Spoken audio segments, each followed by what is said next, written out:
محمد بن عبید اللہ بن عمر عطبی رحمۃ اللہ علیہ کہتے ہیں کہ میں مدینہ طیبہ حاضر ہوا تو قبر اطہر پر زیارت کے لیے حاضر ہوا، اور حاضری کے بعد وہیں ایک جانب کو بیٹھ گیا۔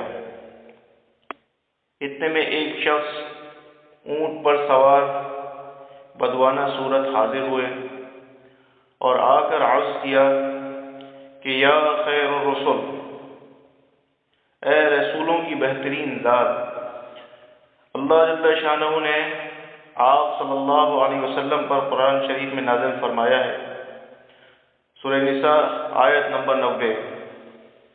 اور اگر یہ لوگ جب انہوں نے اپنے نفس پر ظلم کر لیا تھا آپ کے پاس آ جاتے اور آ کر اللہ تعالی شانہ سے اپنے گناہوں کی معافی مانگتے، اور رسول اللہ صلی اللہ علیہ وسلم بھی ان کے لیے معافی مانگتے، تو ضرور اللہ تعالیٰ کو توبہ قبول کرنے والا پاتے۔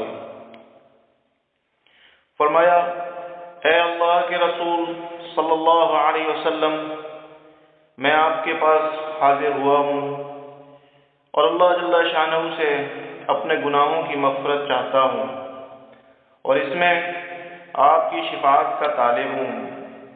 اس کے بعد وہ بدو رونے لگے اور یہ شعر پڑھے، یا خیر من دفنت فی البقاع اعظمہ فطاب من طیبہن القاع والاکرم۔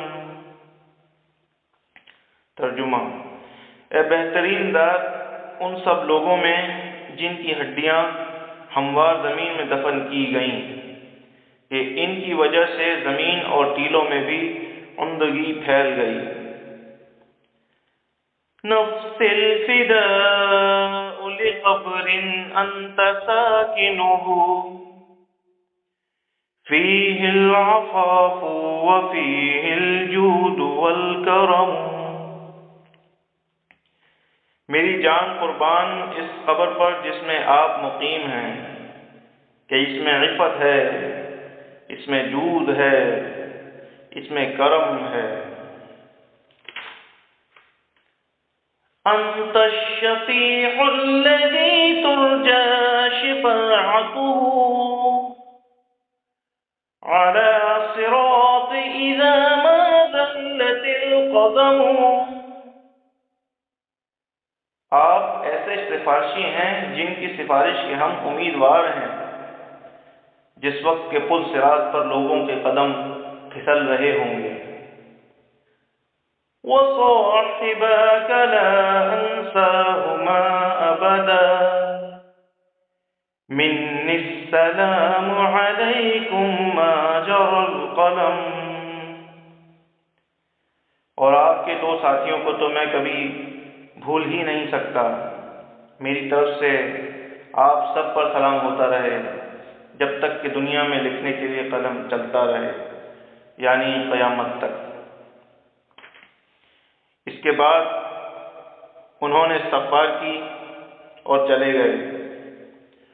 عطبی رحمۃ اللہ علیہ کہتے ہیں کہ میری آنکھ ذرا لگ گئی تو میں نے نبی کریم صلی اللہ علیہ وسلم کے خواب میں زیارت کی۔ حضور پاک صلی اللہ علیہ وسلم نے فرمایا، جاؤ اس بدو سے کہہ دو کہ میری سفارش پر اللہ جل شانہ نے اس کی مغفرت کر دی۔ اللہ